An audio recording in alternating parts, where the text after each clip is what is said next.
मैं रात के 10 बजे सड़क पर खड़ा एक देह व्यापार करने वाली महिला से एक रात के 2,000 रुपये तय कर चुका था।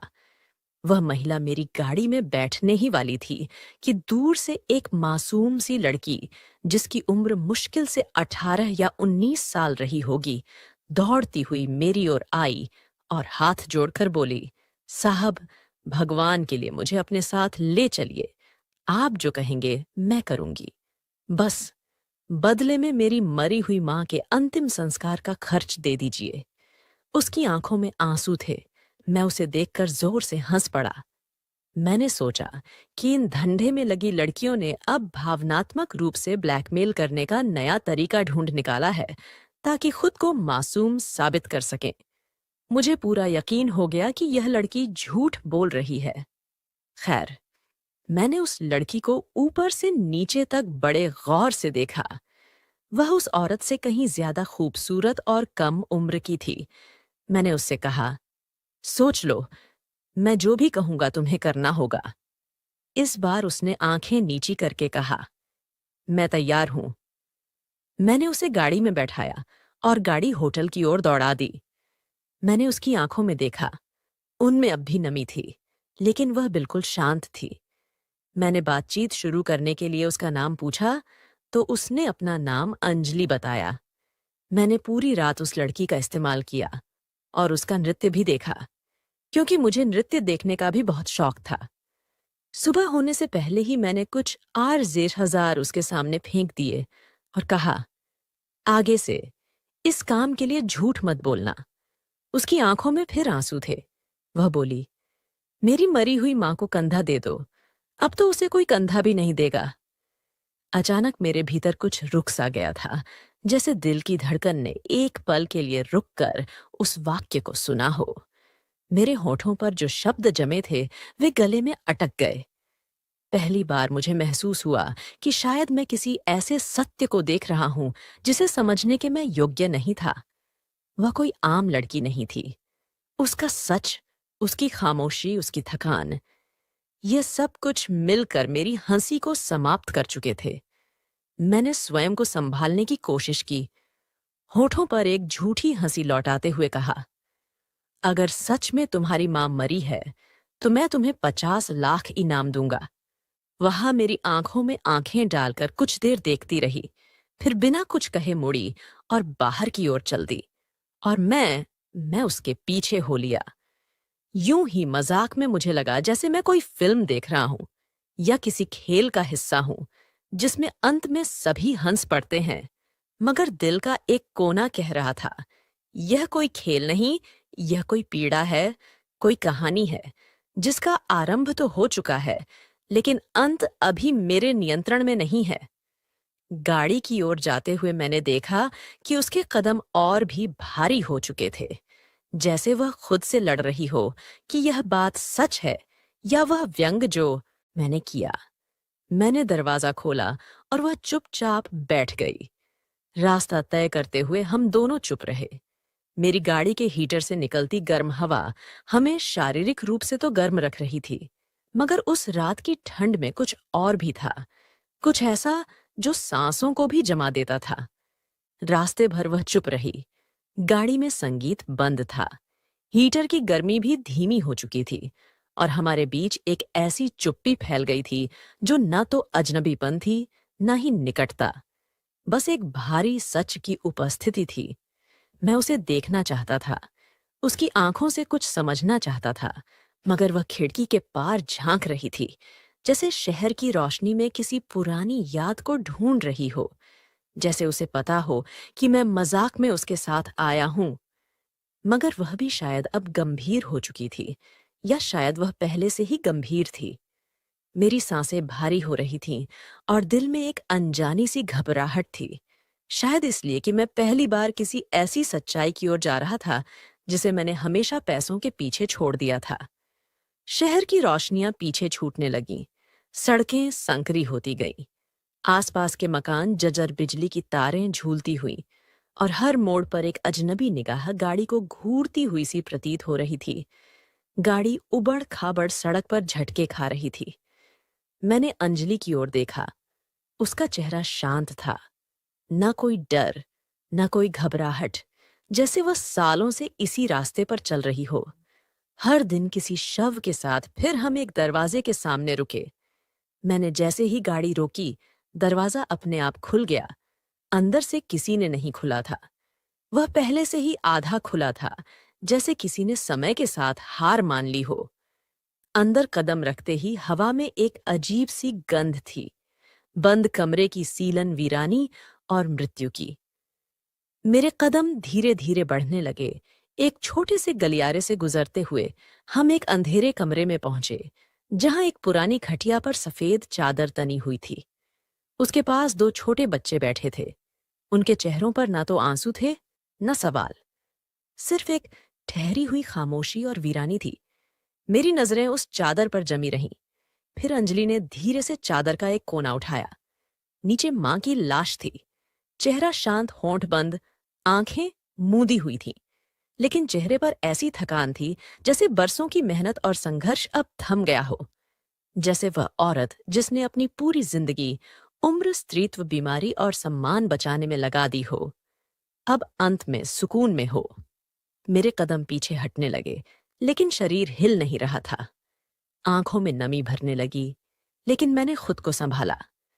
मैं ऐसा पुरुष था जो अपनी दुनिया में गुस्सा खरीद लेता है और दुख से सौदा कर लेता है, लेकिन आज इस खटिया के सामने खड़ा मैं बेबस था। अंजलि की सांसें तेज हो रही थीं। उसने मेरी ओर देखे बिना कहा, कल रात मां को बुखार हुआ।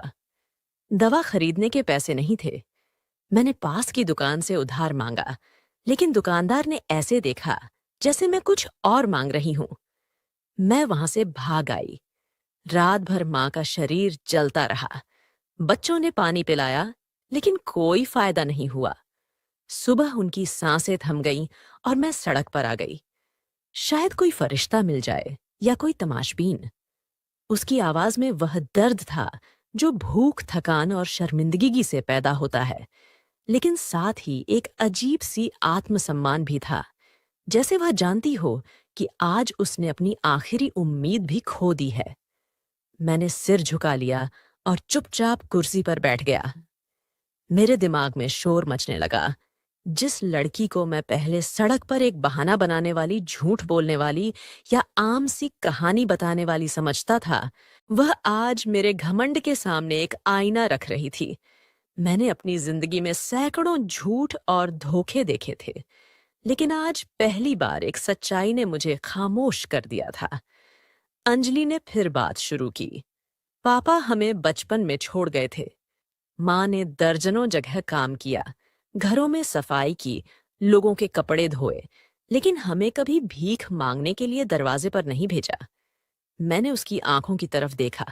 उनमें रोशनी नहीं थी, लेकिन वह खाली भी नहीं थी, जैसे अब वह आंखें सपने नहीं देखती, बस हकीकत को गिनती है। हर दिन, हर रात, हर भूख, हर लम्हा बच्चे चुपचाप अपनी मां को देख रहे थे। शायद उन्हें अभी मौत का मतलब पूरी तरह समझ नहीं आया था, या शायद अब समझ चुके थे, लेकिन सहने की आदत हो गई थी। अंजलि की बातों में ना झुकाव था, ना कोई विनती, ना ही कोई इल्जाम। वो बस सच्चाई कह रही थी, और वह सच्चाई मेरी रूह तक उतर रही थी। कल रात जब मैं घर आई, माँ बेहोश थी। मैंने पूरा दिन बिना कुछ खाए बिताया। माँ के लिए कुछ भी कर सकती थी, लेकिन मेरे पास कुछ भी नहीं था, सिवाय खुद के। यह कहते हुए उसने मेरी तरफ देखा। मैंने नजरें चुरा लीं। वो लम्हा ऐसा था जैसे किसी ने मेरे अंदर पत्थर फेंका हो। वो लड़की जिसे मैंने मजाक समझा, नाचने को कहा, जिसकी मजबूरी पर हंसा, वो आज मुझसे कहीं बड़ी निकली। चरित्र में, गरिमा में, इंसानियत में। उसने अपने आत्मसम्मान की आखिरी सीमा तक जाकर अपनी मां के शव के लिए नाच लिया, लेकिन किसी सौदे में खुद को नहीं बेचा। मैं खुद को तुच्छ महसूस करने लगा। मेरी दौलत, मेरे शब्द, मेरी ताने सब बेया हो गए। कमरे में सन्नाटा था, लेकिन वो सन्नाटा मुझसे सवाल कर रहा था, मेरे अस्तित्व से, मेरे व्यवहार से। अंजलि ने चादर फिर से मां के शव पर डाल दी और बच्चों के पास बैठ गई। मैं धीरे धीरे कुर्सी से उठा, दरवाजे की ओर बढ़ा, कुछ कदम रुक कर पलटा और एक बार फिर कमरे को देखा। वहीं मेरे अभिमान का अंत हो गया। मैं सोचने लगा, क्या मां के कफन की भी कोई कीमत होती है? शायद मेरी आत्मा का कफन तो उसी दिन बिक गया था। मैं दरवाजे पर खड़ा था, लेकिन मेरे कदम जैसे आगे बढ़ने से मना कर रहे थे। कमरे का सन्नाटा अब मेरे अंदर बोल रहा था। मैंने पूरी जिंदगी झूठ और मुनाफे के धंधों में गुजारी थी। लोगों को परखा खरीदना, बेचना सीखा, लेकिन आज पहली बार किसी इंसान की सच्चाई के सामने खड़ा था, बेबस और लज्जित। मेरे हाथ कांप रहे थे। मेरे जैसे लोग बड़ी बड़ी बातें कर लेते हैं, लेकिन जब दिल पर चोट लगती है तो शब्द धोखा दे जाते हैं। मैं धीरे धीरे पलटा, अंजलि के पास गया, जो अभी भी जमीन पर बैठी बच्चों के बाल सहला रही थी। उन बच्चों की आंखों में वो खामोशी थी जो चीखों से कहीं ज्यादा दर्दनाक थी। मैंने चुपचाप अपनी जेब से चेक बुक निकाली, कलम निकाली और लिखने लगा। हाथ कांप रहा था। 50 लाख रुपए का वो चेक, जो कभी मैंने ताना मारते हुए कहा था, आज हकीकत बन रहा था और हर अंक मेरी झूठी शान की अर्थी पर लिखी एक लकीर लग रहा था। चेक भरकर मैंने धीरे से उसकी तरफ बढ़ाया। वो मेरी तरफ नहीं देख रही थी, बच्चों के पास ही लगी रही। मैंने चेक उसके सामने रखा, तब उसने धीरे से चेक देखा, फिर मेरी आंखों में झांक कर कहा, ये कफन की कीमत है या मेरी इज्जत की? उसके सवाल ने मेरी हड्डियों में सिहरन भर दी। मैंने कुछ कहना चाहा, लेकिन शब्दों ने मेरा साथ छोड़ दिया। शायद इसी को शर्मिंदगी कहते हैं, जो शब्दों को भी भस्म कर देती है। मेरी आंखें झुक गईं। मैं वह पुरुष नहीं रहा था जिसे शहर के सबसे बड़े व्यवसाय के रूप में जाना जाता था। मैं अब उस क्षण का दोषी था जब मैंने उस लड़की को एक इंसान की बजाय तमाशा समझा था। अंजलि ने चेक उठाया, उसे देखा और फिर धीरे धीरे बच्चों की ओर बढ़ा दिया। यह हमारे मां के लिए है, उसने कहा। बच्चों ने चेक को नहीं समझा। वे तो अभी अपनी मां के शरीर को देख रहे थे, जैसे किसी चमत्कार की उम्मीद कर रहे हो। मैं कमरे के कोने में रखी पुरानी कुर्सी पर बैठ गया। कुछ क्षणों के लिए मैं स्वयं से, अपने पिछले जीवन से और उस फैसले से जिसे मैंने धन के आधार पर लिया था, उन सब से शर्मिंदा था। मेरे सामने एक लड़की थी जो गरीबी में पली थी, मेहनत की थी, सत्य बोला था, और जब कोई रास्ता नहीं बचा तब भी वह झुकी नहीं, उसने नृत्य किया। पर अपनी शर्तों पर उसके अस्तित्व में एक ऐसा आत्मसम्मान था जो मेरी सारी संपत्ति से अधिक मूल्यवान था। मैंने बचपन से सीखा था कि सम्मान धन से आता है, लेकिन आज जान गया कि सम्मान तब जन्म लेता है जब व्यक्ति अपनी विवशता में भी न झुके, न बिके। अंजलि ने कुछ देर चुप रहकर बच्चों को उठाया, उन्हें गले लगाया। मां के अंतिम संस्कार की व्यवस्था करनी थी। पंखा चलाने के लिए मोहल्ले से किसी को बुलाना था, लेकिन वह किसी से सहायता नहीं मांग रही थी, न मुझसे, न बाहरी दुनिया से। वह स्वयं सब कुछ करना चाह रही थी। मैंने धीरे से कहा, पंडित जी को बुला लिया जाए। उसने सिर हिलाया। पास की मंदिर में चलते हैं, पंडित जी अच्छे हैं। मां को जानते थे। मैं मंदिर गया और पंडित जी को अंतिम यात्रा की सूचना दी। मेरी आवाज भर आई थी। पंडित जी ने बताया कि वे पूजा करके आ रहे हैं। मैंने उन्हें विदा कहा और भारी कदमों से वापस लौट आया। कमरे का दृश्य बेहद पीड़ादायक था। अंजलि मां के चरणों के पास बैठकर धीरे धीरे प्रार्थना करने लगी।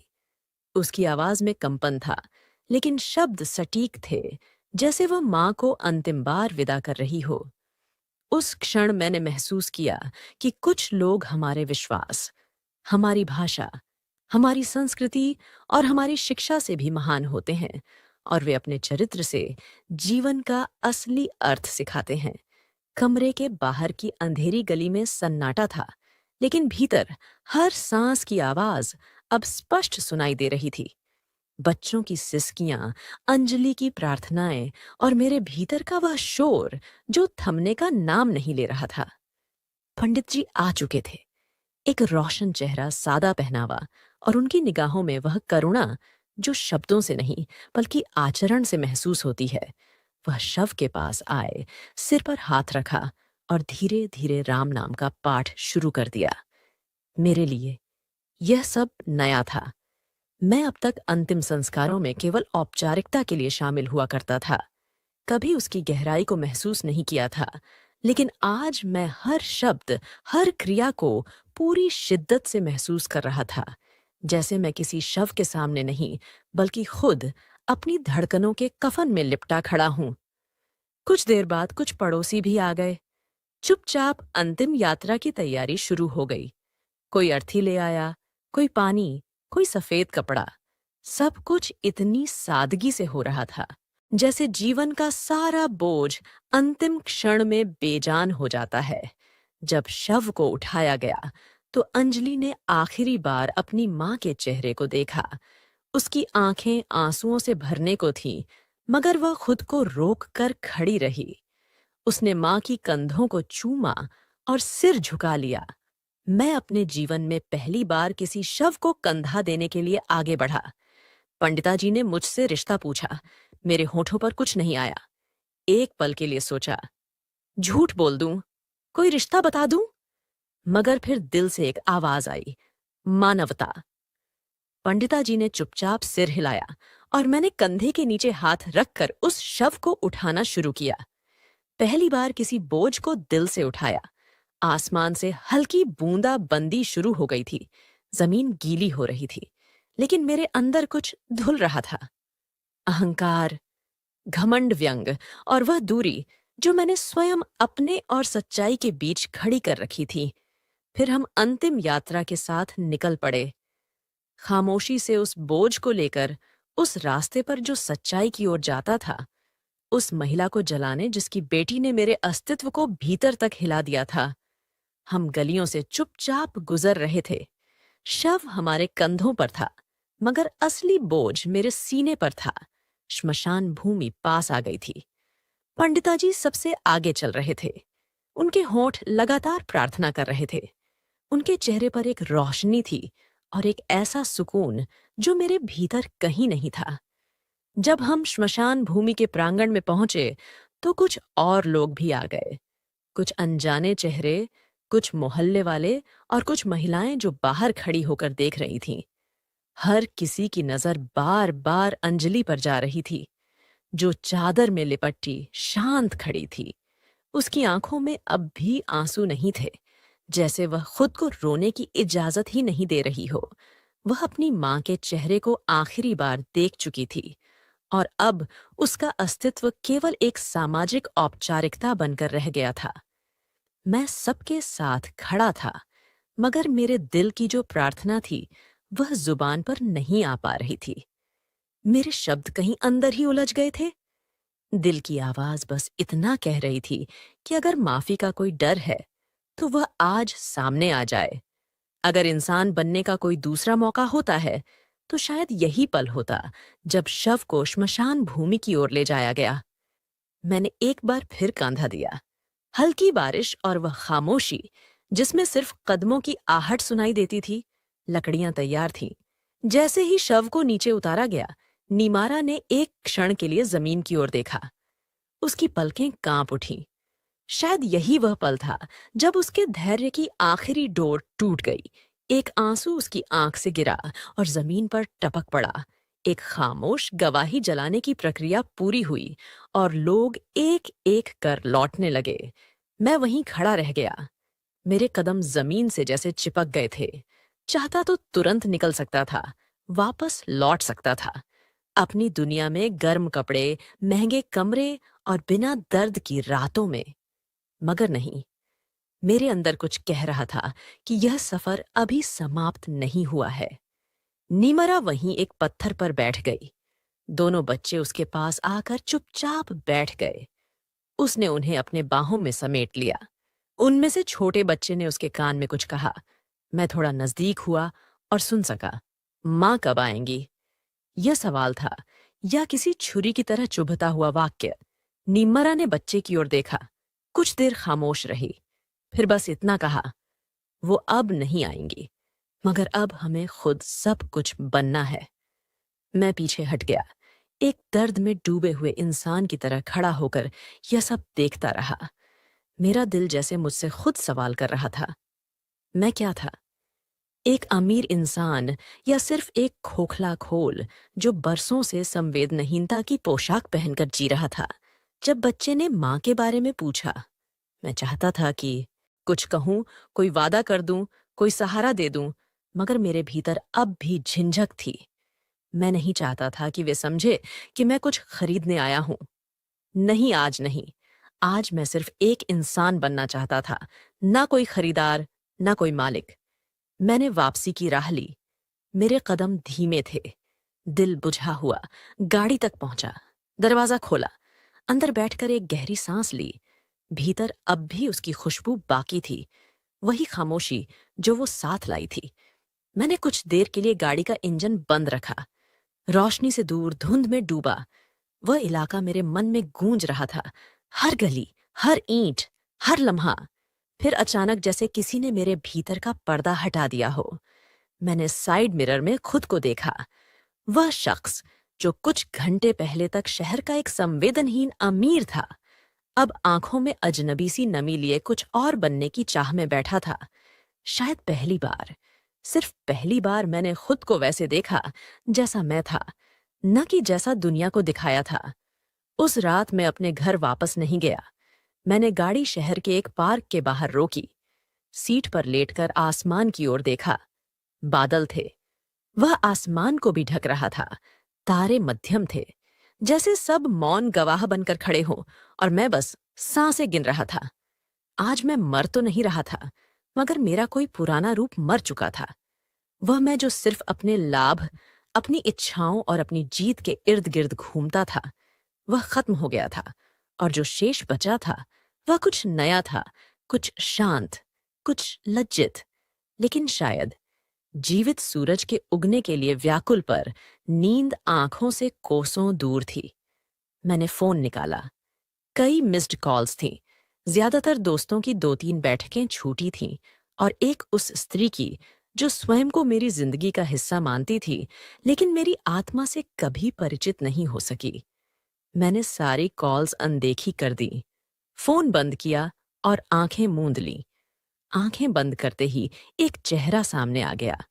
अंजलि का नहीं, उसकी माँ का, जो सफेद चादर में लिपटी थी। वह चेहरा कुछ कह नहीं रहा था, बस मुझे देख रहा था। एक ऐसा सुकून जो मेरे उथल-पुथल भरे अस्तित्व को धीरे धीरे निगल रहा था। मैंने करवट बदली, सीट पर खुद को समेटा, जैसे स्वयं से कुछ छीनने की कोशिश कर रहा हूं। लेकिन धरती की आंखें तो बंद नहीं होती। वे तुम्हें तब भी देखती हैं जब तुम स्वयं को नहीं देख पाते। सुबह की पहली रोशनी अभी फैली नहीं थी, मगर आसमान की काली मां अब हल्केपन में बदलने लगी थी। मैंने गाड़ी स्टार्ट की और बिना कुछ सोचे समझे अंजलि के घर की ओर चल पड़ा। रास्ते में सड़क पर जिंदगी लौटने लगी थी। अखबार बेचने वाले, दूध वाले बच्चे, स्कूल की ओर जाते हुए, सब कुछ सामान्य था। मगर मेरे भीतर का दिन अब भी उग रहा था। ऐसा लग रहा था मानो समय ठहर गया हो। जब मैं उस गली में पहुंचा तो सब कुछ वैसा ही था। वही दीवारें, वही सीलन, वही शांत खिड़कियां। दरवाजे पर दस्तक देने से पहले मैं एक पल के लिए रुका। जाने क्यों दिल में हिचक सी थी। दरवाजा धीरे से खुला। अंजलि सामने खड़ी थी। चेहरे पर नींद की थकान और आंखों के नीचे गहरे काले घेरे थे, मगर वह अब भी गरिमा के साथ खड़ी थी। उसके लहजे में हैरानी कम, सवाल ज्यादा थे। मैंने धीरे से कहा, मां की प्रार्थना करनी थी, बच्चों से मिलना था। उसने ना तो रास्ता रोका, ना रास्ता दिया, बस चुपचाप पीछे हट गई। मैं अंदर आया तो देखा कि मां की चारपाई जा चुकी थी। एक नया सुकून सा था, लेकिन वह खाली जगह चिल्ला रही थी। बच्चे कोने में बैठे थे। छोटा बच्चा फर्श पर चौक से कुछ बना रहा था। एक घर, एक सूरज और 3 व्यक्ति। मैंने झिझक कर देखा। एक सवाल उठने लगा, मगर चुप्पी तोड़ने की हिम्मत नहीं हुई। अंजलि ने पानी का गिलास लाकर मेज पर रखा। मैंने धन्यवाद कहा और पहली बार देखा कि वह मेरे पास बैठने की बजाय खिड़की के पास जा खड़ी हुई। एक दूरी थी, स्पष्ट और बिल्कुल उचित। मैंने खुद से एक वादा किया कि अब से इस दूरी का सम्मान किया जाएगा, न करुणा की भावना से, न किसी दावे से। बस उसकी मानवता के प्रति एक प्रयास के रूप में मैंने धीरे से बात शुरू की। अगर तुम अनुमति दो तो बच्चों को स्कूल में दाखिला दिलवा दूं। वो मेरी तरफ पलटी। आंखों में वही पुरानी चमक थी जो अब मध्यम हो चुकी थी। उसने धीरे से कहा, यह उनके पिता ने भी कहा था। फिर एक दिन वह चला गया और कभी लौटकर नहीं आया। मेरे पास कोई उत्तर नहीं था। मैं जानता था कि शब्द अब एक लंबा झूठ लगते हैं। मैंने केवल इतना कहा, मैं तुम्हारे पिता जैसा नहीं हूं। शायद अब मैं खुद भी वैसा नहीं रहा जैसा पहले था। एक लंबी चुप्पी के बाद उसने सिर हिलाया। ठीक है, लेकिन इनकी मां अब मैं हूं और यह मेरे निर्णय होंगे। मैंने सिर हिलाकर सहमति जताई। यही वह वाक्य था जिसका मैं इंतजार कर रहा था, उसके अधिकार की घोषणा। हम दोनों ने कुछ पल एक दूसरे को देखा। उस पल की चुप्पी सबसे ऊंची आवाज थी। उसमें बीते समय की पश्चाताप, वर्तमान की थकावट और भविष्य की चिंता छुपी थी। मगर एक नया रिश्ता भी जन्म ले रहा था, बिना नाम, बिना आवाज, लेकिन सच्चाई से भरा हुआ। फिर मैं बच्चों के पास गया, उनसे बात की, उनके नाम पूछे। पहली बार वे मुझसे मुस्कुराए। शायद उस पल उन्हें मुझ में कोई डर नहीं दिखा, कोई सौदा महसूस नहीं हुआ। बस एक चेहरा दिखा जो उनकी मां के दुख का गवाह बन चुका था। जब मैं जाने लगा, अंजलि दरवाजे पर आई। उसने कुछ नहीं कहा, बस एक नजर डाली, न रोका, न विदा दी, बस एक खामोश स्वीकृति दी। और मैं पहली बार किसी के दिल से मिली अनुमति लेकर लौटा। उस इशारे में कोई झूठ नहीं था। मेरी दुनिया अब भी वहीं थी, कांच की इमारतें, लंबी गाड़ियां और नकली चेहरों की महफिलें। लेकिन अब मेरी आंखें उनमें एक खालीपन ढूंढने लगी थीं। मुझे पहली बार एहसास हुआ कि असली रोशनी वहां है जहां अंधेरे से जन्म होता है, और जो दिल अंधेरे में किसी और के लिए धड़कता है वही रोशनी बन जाता है। और शायद अब मैं भी रोशनी की तलाश में हूं। दफ्तर वापस आकर मैंने दरवाजा बंद किया, पर्दे गिरा दिए और कुर्सी पर बैठ गया।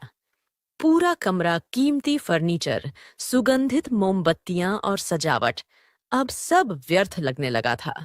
मेज पर रखा लैपटॉप चमक रहा था, जैसे मुझसे कुछ कहने की कोशिश कर रहा हो, लेकिन मैं उसकी ओर देख नहीं पाया। दीवार पर लगा कैलेंडर चुपचाप आने वाले दिनों की ओर बढ़ रहा था, जैसे समय कह रहा हो, जो बीत गया वह सीख था, जो आने वाला है वह परीक्षा है। मैंने दराज खोली और वहीं से वह चेकबुक निकाली जिसका एक पन्ना मैंने अंजलि को दिया था। बाकी चेकबुक खाली थी और हर चेक मुझे अपने पापों की सूची जैसा लग रहा था। मैंने एक कागज निकाला और अनजाने में लिखना शुरू कर दिया। हाथ खुद ब खुद चलने लगे। बच्चों के स्कूल का इंतजाम, अंजलि के लिए एक सुरक्षित स्थान, 2 साल का खर्च बिना किसी एहसान के, बिना किसी शर्त के मैंने वाक्य पूरे किए। फिर रुक कर खुद से सवाल किया, क्या यह वास्तव में प्रायश्चित है या सिर्फ अंतर आत्मा की खामोश रिश्वत? तो दोस्तों, यह था इस कहानी का पहला भाग। अगले भाग को देखने के लिए हमारे चैनल को सब्सक्राइब करें और बेल आइकन पर क्लिक करके इसे ऑल पर सेट करें ताकि आपको नए वीडियो की सूचना तुरंत मिल जाएगी। धन्यवाद।